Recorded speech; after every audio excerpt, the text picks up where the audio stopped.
For Classical Tuesday today, we're going to talk about dynamics. Dynamics are very important for classical musicians, not so much for rock and things like that. Though they may use dynamics, they're more of a part of the classical tradition. We're not compressed. We like to have extreme ups and downs and things like that. And the guitar, unfortunately, is probably the quietest performance instrument. You put a guitar on stage with any other instrument, anything from the winds, horns, percussion, it's gonna be drowned out. But fortunately, we play by ourselves most of the time, and so we have control over that. Now, with that, with a dynamic range, something very, very important to remember as you practice is to imagine yourself playing on stage. Imagine yourself performing. Because the problem is, I can sit here and play pianissimo like this. Now that sounds very quiet to me, and I could even play quieter. But the problem is, will it be heard on stage? And that's a very important thing to remember as you practice. What will it sound like to an audience on stage? And the fact is that that dynamic is going to have to go up. Now, does that mean you need to shift your whole register, and by the time you get to forte, you need to really, really dig in? Not necessarily. It more means that you need to make a smaller gradient for your whole dynamic range. Each dynamic level needs to be closer. Needs to have less of a contrast.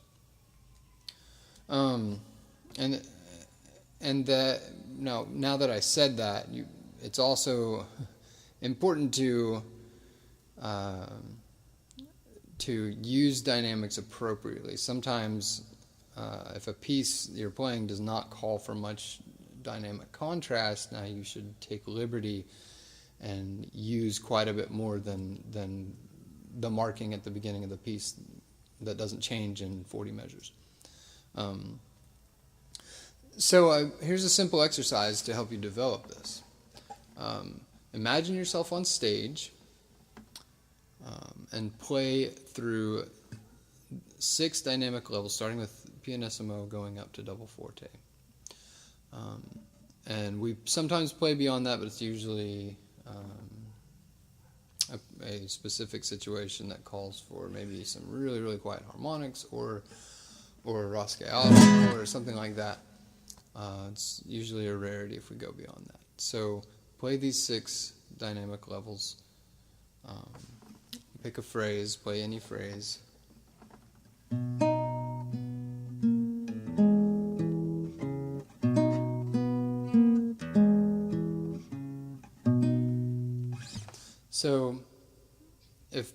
So let's start this in.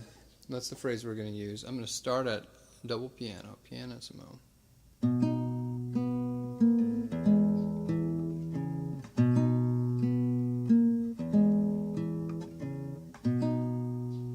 So that might be my stage pianissimo. And now let's kick it up to piano.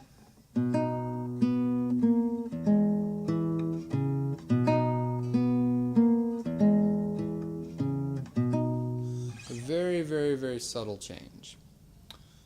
And now let's take it up to mezzo piano.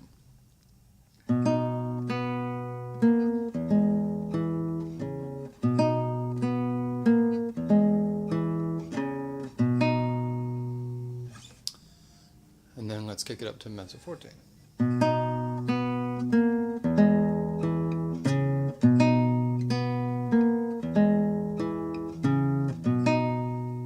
Mezzo forte is kind of the normal dynamic.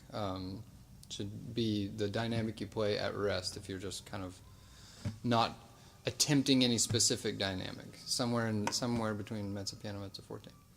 And then forte. Oh, sorry.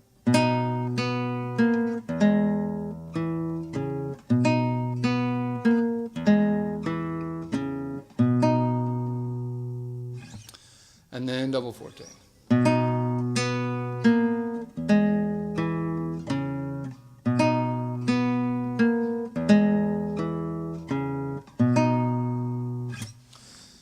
you may notice here that that doesn't sound extremely loud.